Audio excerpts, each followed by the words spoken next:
من الشيطان الرجيم. بسم الله الرحمن الرحيم.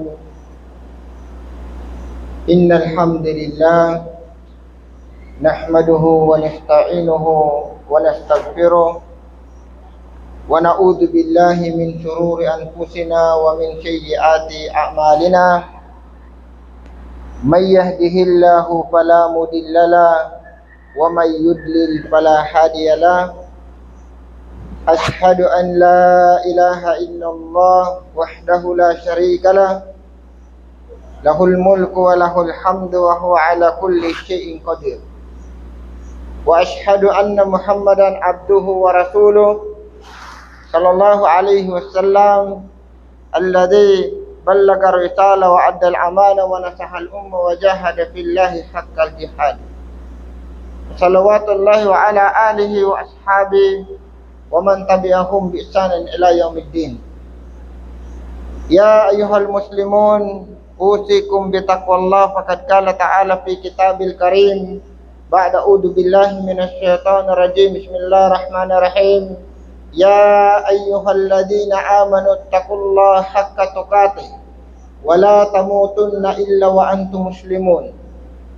وقال تعالى أيضا: يا أيها الناس اتقوا ربكم الذي خلقكم من نفس واحدة وخلق منها زوجها وبث منهما رجالا كثيرا ونساء واتقوا الله الذي تساءلون به والأرحام إن الله عليكم رقيبا. وقال الرسول صلى الله عليه وسلم: اتق الله حيثما كنت واتبع السيئة الحسنة تمحوها وخالق الناس بخلق حسنة. أما بعد. Ang lahat ng papuri, pasasalamat, pagsamba ay nauuko lamang sa tanging nag-iisang tagapaglikha, walang iba kundi si Allah subhanahu wa ta'ala. Na bilang Muslim, tayo ay nagpapakupkup kay Allah subhanahu wa ta'ala laban sa kasamaan ng ating mga sarili at gayon din sa mga kasamaan ng ating mga nagawa. Sino man ang igabay ni Allah subhanahu wa ta'ala matuwid na landas ay walang makapagliligaw sa kanya. At kung sino man ang iligaw ni Allah subhanahu wa ta'ala sa matuwid na landas ay walang makapaggagabay sa kanya maliban kay Allah subhanahu wa ta'ala. Ako ay sumasaksi na walang ibang Diyos na dapat pag-ukulan ng pagsamba maliban kay Allah subhanahu wa ta'ala. At wala akong ipinagtatambal sa kanya. Gayon din ako ay sumasaksi na si Propeta Muhammad sallallahu alaihi wasallam ay sugo at alipin ni Allah subhanahu wa ta'ala. Na kung saan si Propeta Muhammad sallallahu alaihi wasallam ang nagpayo ng pinakamagandang pagpapayo sa kanyang mga kasamahan. At siya ang nakipaglaban sa landas ng Allah ng tunay at totoong pakikipaglaban. Nawa ang kapayapaan, pagpapala habang ni Allah ay mapasa kanya, sa kanyang pamilya, sa kanyang mga kasamahan, at sa mga taong patuloy na tumatahak sa matuwid na landas hanggang sa huling araw. Mga minamahal kong kapatid sa pananampalatayang Islam, katakutan natin si Allah subhanahu wa ta'ala. Pangambahan natin si Allah subhanahu wa ta'ala. Katotohanan sinabi ni Allah sa Quran, o kayong mga mananampalataya, katakutan nyo si Allah subhanahu wa ta'ala ng tunay at totoong pagkatakot. At huwag na huwag nyong hahayaan na babawian kayo ng buhay maliban na lamang na kayo ay mga Muslim. Muslim na sumusunod, sumusuko, tumatalima, tumutupad sa kung ano ang kautusan at ipinagbabawal ni Allah subhanahu wa ta'ala. Ganun pa man, at gayon din sinabi ni Allah subhanahu wa ta'ala, usang katauhan, katakutan nyo si Allah subhanahu wa ta'ala na lumikha sa inyo mula sa iisang tao na si Adan. At mula kay Adan ay nilikha niya ang kanyang asawa na si Eva. At pagkatapos silang dalawa ay nilikha ni Allah ang napakaraming kalalakihan at kababaihan. Muli, pangambahan nyo si Allah subhanahu wa ta'ala na sa pamamagitan niya ay kinukuha nyo ang karapatan ninyo sa bawat isa. At huwag na huwag niyong puputulin ang inyong mga pagkakamag-anakan. Katotohanan si Allah subhanahu wa ta'ala ang tigid sa kaalaman at katarungan at siya ang higit na nakakakita at nagmamasid sa ating lahat.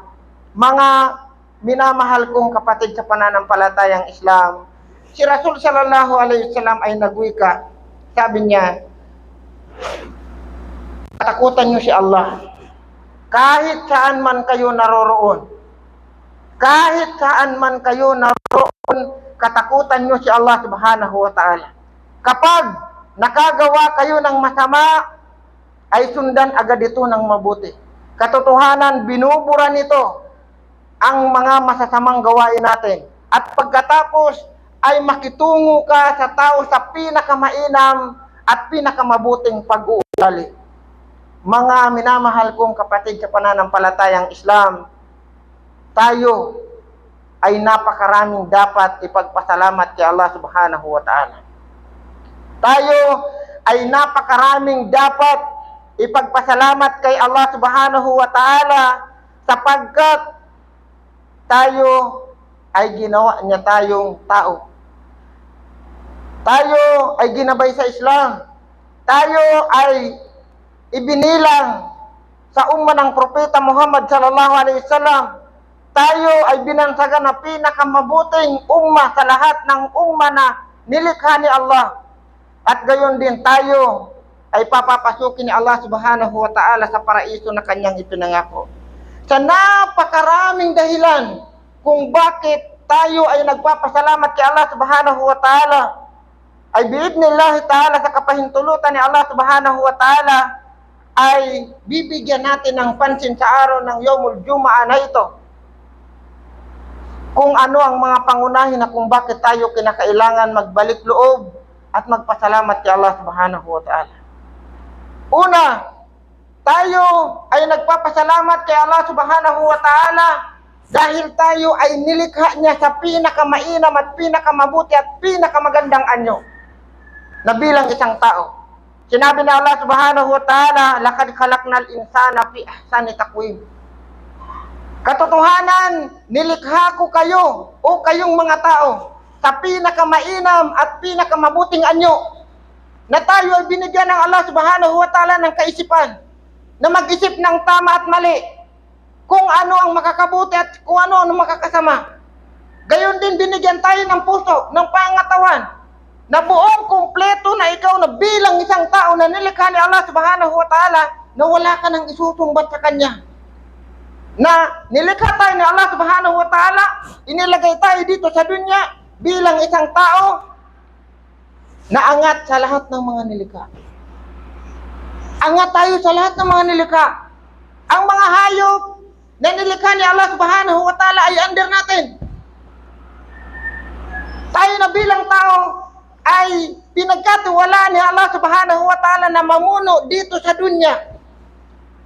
Nung panahon na si Allah subhanahu wa ta'ala kinausap niya mga malaika, ang mga anghel, sinabi ng Allah, "Wa idh qala rabbuka lil malaikati inni ja'ilun fil ardi khalifah." Sabi niya, katotohanan na ako ay lilikha ng tagapamahala doon sa dunya, doon sa mundong ito, itong mundo na ito. At tayo yung mga pangasiwa dito sa mundong ito. Na nilikha tayo ni Allah subhanahu wa ta'ala. Nilikha tayo ni Allah subhanahu wa ta'ala na bilang tao at nakikita natin na kung ano man ang lahi, itim, maputi o kung ano man ang katayuan mo, nilikha ka ni Allah na tao, ito ay sapat na sana na magbalik loob ka kay Allah. Sapat na sana na magpasalamat ka kay Allah. Sapat na sana na ang lahat ng mga biyayang tinatamasa natin ay kinakailangan natin na pasalamatan kay Allah subhanahu wa ta'ala. Pangalawa, tayo ay nagpapasalamat kay Allah subhanahu wa ta'ala dahil iginabay tayo sa Islam. Sinabi ng Allah, "May yahdihillahu fahuwal muhtad, wa may yudlil falan tajida lahu waliyyan mursyida." Na kung sino man ang ginabay ni Allah subhanahu wa ta'ala sa pamamagitan ng kanyang mga palatandaan, ay siya ang tunay at totoong ginabay ni Allah.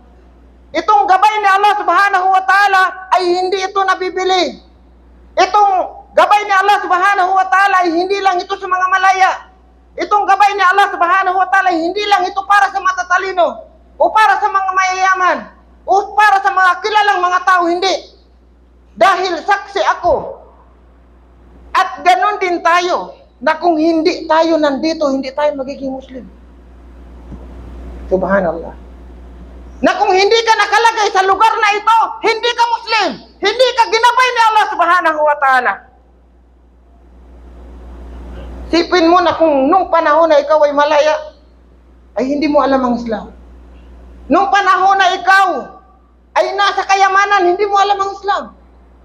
Subalit, nung nakalagay ka sa lugar na ito, iginabay ka ni Allah subhanahu wa ta'ala. Nang ibig sabihin, na ang lugar na ito ay nakabuti sa iyo, na nalaman mo ang Islam, nasamba mo si Allah subhanahu wa ta'ala, at alam mo kung anong dahilan, kung bakit ka sinamba ni Allah, kung bakit mo sinamba si Allah.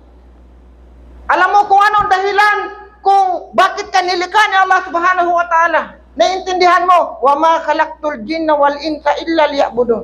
At hindi ko nilikha, sabi ni Allah, ang mga tao at ang mga engkanto maliban lang nasasambahin nila ako. Yun ang sinabi ni Allah.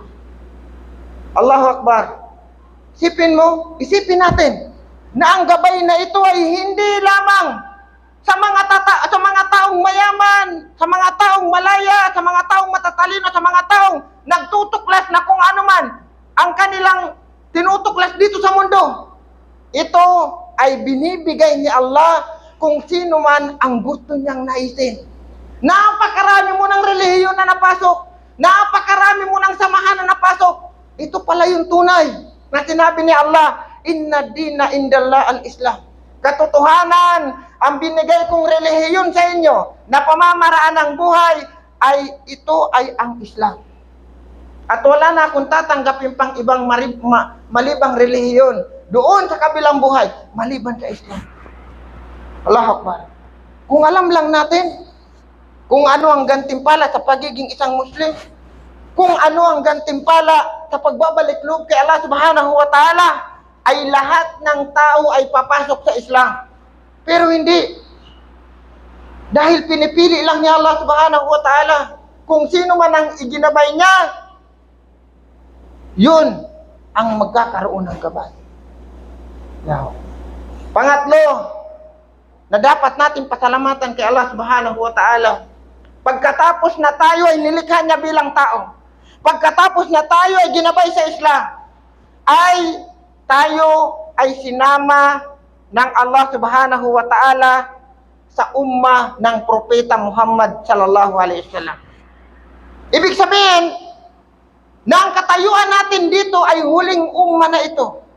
Huling pamayan ito ng henerasyon ng mga tao. Na ang huling propeta ay si Propeta Muhammad sallallahu alaihi wasallam. Sinabi ng Allah sa Quran, walakad ba'atna fi kulli ummatin rasulan an ibudullah wa tanbut tagut. Katotohanan, ako ay nagpadala ng mga propeta, mga sugo sa bawat henerasyon, sa bawat nasyon, upang sila ay malayo doon sa pagsamba sa mga Diyos-Diyosan at magbalik loob sila kay Allah subhanahu wa ta'ala. Sa bawat nasyon, sa bawat henerasyon, mayroong mga propeta.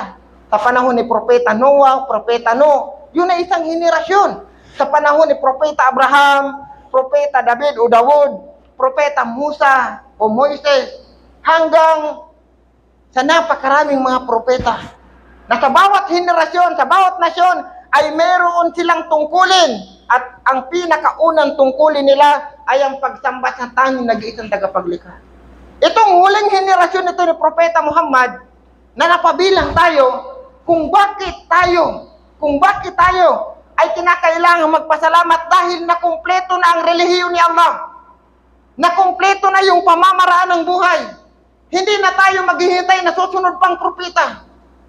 Gagayahin na lang natin si Propeta Muhammad sallallahu alaihi wasallam. Kung paano siya nakikipagkapwa-tao, kung paano siya nakikisama sa mga bisita, kung paano siya nakikisama sa kapitbahay, paano siya nag-aasawa, paano siya magpapalaki ng anak. Lahat ng aspeto ng pamamaraan ng buhay ng tao ay nandito sa Islam at ito ay kinumpletong ganap ni Allah sa panahon ni Propeta Muhammad sallallahu alaihi wasallam sa huling henerasyon na ito. Sinabi ng Allah subhanahu wa ta'ala, al-yawma akmaltu lakum dinakum wa atmamtu alaykum ni'mati wa raditu lakum al-Islam dinan. At sa araw na ito ay kinumpleto ko ng ganap ang inyong mga biyaya at pinili ko ang relihiyon Islam upang pamamaraan ng inyong buhay. Wow. Napakaganda. na tayo ay napabilang sa huling henerasyon ni Propeta Muhammad sallallahu alaihi wasallam. Wala ka nang hintaying propeta. Itong nasyon na ito, kahit na Muslim, Hudyo, Kristiyano, kung anumang tribo na nandito sa buong mundo na ito, ay sakop ito sa pamamahala ni Propeta Muhammad sallallahu alaihi wasallam. Wala nang susunod na henerasyon pa. Ang ibig sabihin ng henerasyon ay yung henerasyon na huling propeta. Propeta. At ang huling propeta ay si Propeta Muhammad sallallahu alaihi wasallam. At si Propeta Muhammad sallallahu alaihi wasallam, siya ay pinuri ng Allah sa pinakamainam at pinakamagandang pag-uugali. Sinabi ng Allah subhanahu wa ta'ala, wa innaka ala khuluqin adhim. Sinabi ng Allah sa Quran, katotohanan Muhammad, ikaw ang pinakamainam, pinakamabuti sa pag-uugali. Kung ano ang kilos, labas, sinang-ayunan, sinabi ni Propeta Muhammad, yun yung sunna niya, yun yung pamamaraan niya. Kaya nga, kung huhusgahan mo ang Islam sa pagiging Muslim ng tao, sa panahon natin ngayon, malamang baka hindi mo makita. Subalit kung huhusgahan mo ang Islam sa panahon ni Propeta Muhammad sa kanyang kilos at sa kanyang mga kasamahan, yun yung patnubay na pinili ni Allah para sa atin. Yun yung patnubay ng Allah na pinili sa atin. Allahu Akbar. Sa Islam, papakialaman ka. Papakialaman yung gupit mo. Papakialaman ng Islam yung sarili mo. Papakialaman ng Islam ang pananamit mo. Papakialaman ng Islam mismong paggupit mo ng kuko, papakialaman ng Islam. Papaano ka papasok sa CR, papaano ka matutulog. Lahat ng pang-araw-araw na gawain ay mayroon ng Islam. Kaya hindi dahilan kung nasaan ka man ngayon. Hindi dahilan kung ano man ang kinaluluklukan mo ngayon. Dahil lahat ng aspeto ng buhay ng tao, ano man ang sitwasyon niya, ay nababagay ang Islam. Sa panahon ni Propeta Muhammad sallallahu alaihi wasallam, sa huling henerasyon na ito. Pang-apat, tayo ay nagpapasalamat sa Allah dahil binigyan tayo ng katagaan ni Allah sa huling henerasyon na ito. Tayo daw na huling henerasyon na ito ay ang mga khaira ummah. Sinabi ng Allah sa Quran, kuntum khaira ummatin ukhrijat linnas, ta'muruna bil ma'ruf wa tanhauna 'anil munkar wa tu'minuna billah. Sabi ng Allah sa Quran, katotohanan kayong huling umma na ito ay ang pinakamainam na umma sa lahat, na kung saan sila ay nagtuturo ng mabuti, nagpipigil ng masama, at naniniwala kay Allah. Ngayon na tayo mga Muslim na, kabilang tayo doon sa mga khaira ummah, na dapat tayo ang maging example sa kabutihan. Tayo rin ang maging example sa pagpigil ng masama at naniniwala kay Allah. Walang sahod. Walang reward dito sa mundong ibabaw. Doon sa kabilang buhay, makukuha natin ang gantimpalang ito. Sinabi ng Allah na tayo ang pinakamainam na umma sa lahat ng umma. Dahil karamihan sa tao, ang gusto niya kung bakit siya nabubuhay ay para lang sa makalunya. Pero sinabi ng Allah, bal tu'tiruna al-hayata ad-dunya wal akhiratu khairu wa abqa. Sinabi ng Allah sa Quran, at ninanais ng tao na gusto niya, na kunin niya, o mas mahalaga sa kanya ang mundong ito, pero hindi. Dahil mas mainam pa rin sa kanya yung kabilang buhay. Yung kabilang buhay. Kung bakit tayo nag-aaral sa Islam, kung bakit tayo sumasamba kay Allah, bakit tayo gumagawa ng mabuti, bakit tayo nagpipigil ng masama at naniniwala kay Allah, walang ibang dahilan kundi para doon sa kabilang buhay. Walang ibang dahilan kung di para doon sa kabilang buhay. Ang buhay natin dito sa mundo, napakaiksi lang. Sabihin mo mag-edad ka ng 60, 70, 80 years old, pero lilisanin mo pa rin itong dunya na ito. Wala. Lilisanin mo pa rin ito. Sabi ng Rasul sallallahu alaihi wasallam, kun fid dunya ka'annaka garibun aw abirus sabi. Isipin mo na ang mundong ito o ikaw, isipin mo na ikaw sa mundong ito ay isang stranger lang. Isang estranghero lang. Kapag ikaw ay isang estranghero, halimbawa dumating kami dito, magpapatayo ba ako ng bahay dito? Hindi. Dahil alam ko, dayo lang ako dito. Lilipas din ako, aalis din ako, babalik din ako kung saan ako nang galing. Hindi na ako magpaplano ng long term pa dito. Dahil alam ko na ako ay isang dayuhan lang. O kaya sasakay ka ng bus. Darating ka sa isang lugar, sasabihin mo ba na magpaplano ka ng malaki? Hindi. Ganon ang buhay natin dito sa mundong ito. Ganon yung buhay natin dito na tayo ay parang isang estranghero lang.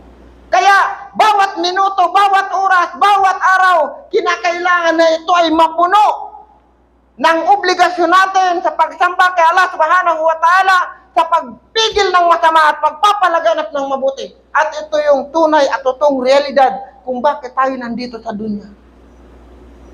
Kung bakit tayo nandito. Lahap pa.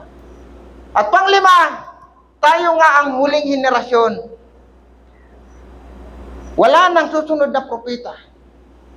Totoo na tayo yung huling henerasyon at wala nang propetang darating pa. Pero tayo yung kauna-unahan na papasok sa paraiso ni Allah. Tayo. Hindi yung panahon ni Propeta Noah. Hindi yung panahon ng mga sinaunang tao.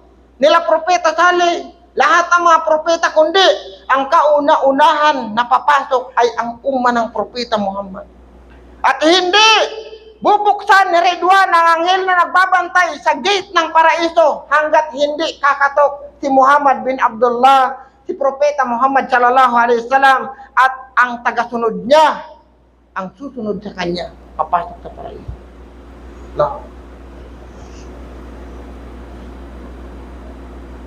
Tayong huli na tao na nilikha ng Allah, pero tayo rin yung huling papasok sa paraiso. Tayo yung kauna-unahang papasok sa paraiso.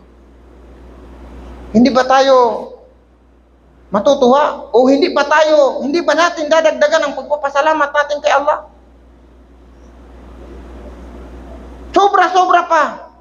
Kahit gugulin natin ang lahat ng buhay natin, kahit na gugulin natin ang lahat ng kayamanan natin, kahit na lahat ng panahon natin ay ilagay natin sa Islam, ay kung tutuusin ay kulang pa sa lahat ng mga biyaya na ibinibigay ng Allah sa atin. Minsan, naiisip mo na parang inapi ka ng Allah. Minsan, na parang sinabi mo na bakit nandito ka? Bakit lahat na lang ganito at ganon?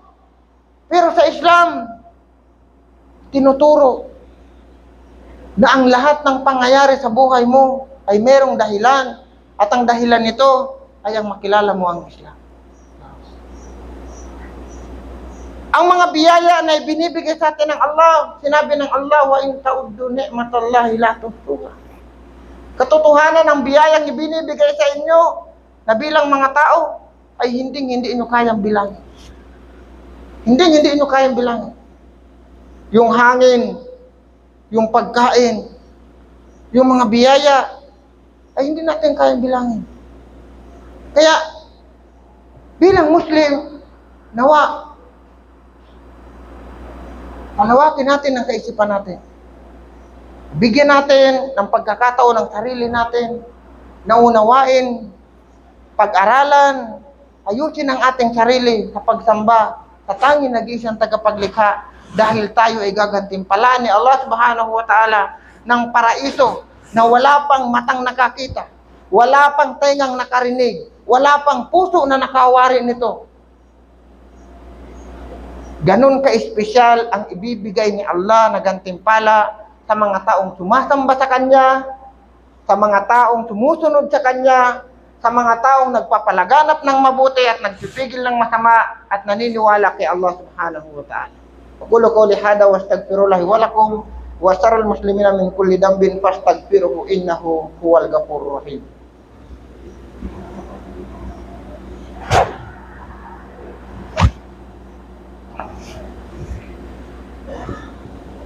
Alhamdulillahi Rabbil Alamin.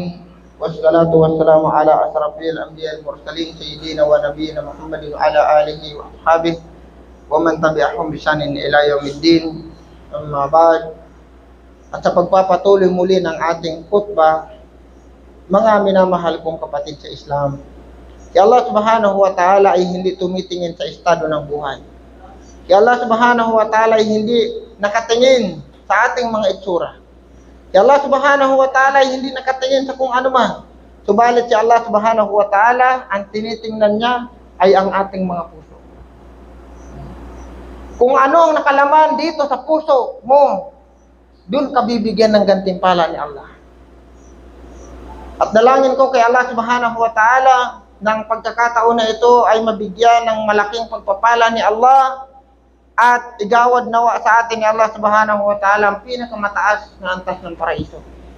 Katotohanan, ang lahat ng mga malaika ay nagsasalawat sa Nabi. Inna Allahu wa malaikatu yusalluna 'alan Nabi. Ya ayyuhalladhina amanu sallu 'alaihi wa sallimu taslima. Allahumma salli ala Muhammad wa ala ali Muhammad kama sallaita ala Ibrahim wa ala ali Ibrahim fil alamin innaka Hamidum Majid.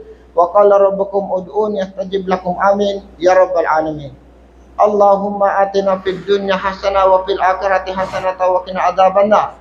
Rabbana la tuzigh qulubana ba'da idh hadaitana wa hab lana min ladunka rahmah inna antal wahhab. Allahumma atina min ladunka rahmah wa hayyi' lana min amrina rashada ya arhamar rahimin.